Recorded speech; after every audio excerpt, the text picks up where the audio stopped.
Sie haben jetzt gerade über Grenzen wählen. Was ist denn passiert? Ja, es ist einer gekommen von der Grenze und hat mir gesagt, dürfen Sie jetzt hier durch nur die Grenzgänger und die anderen Leute, wenn er muss einkaufen oder in den Kiosk gehen und rein, muss er wieder retour. Das ist im Beweisen, wie viel das geht. Da habe ich gesagt, aber Gottverdammt, warum hat er nicht so eine Maschine, die kontrolliert, die Leute, die gut sind, sollen die durchfahren. Die krank sind, sollen wieder retour und sagen, hey, bleibe zu Hause. Gleich wie in Italien. Was haben Sie denn wollen machen in Deutschland? Ja, einfach so. Ich kann eine Dings spielen, eine Scheine spielen oder spazieren mit der Welt, das kann ich auch, oder? Ich mache sicher nicht eine kaputt, oder, wenn ich mit der Velo gehe. Im Moment geht es mir alles gut, wegen dem. Aber Leute sagen sich, ja, das haben wir alle Virus, aber das kommt vielleicht eine Woche, 10 Tage später.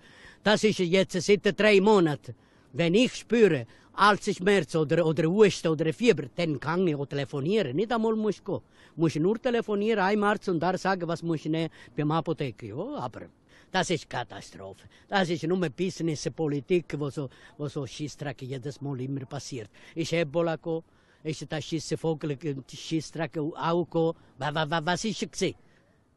Das ist ein bisschen mehr aggressiv, ja. Aber für die Leute, die 2, 3 Krankheiten oben drauf haben, ja.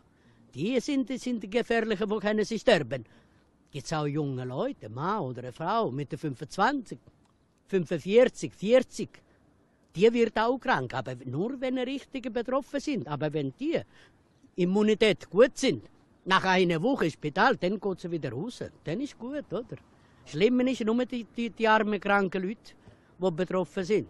In Italien. Siehst du, was ist im Moment? Das ist Katastrophe. 200, 250 pro Tag sterben.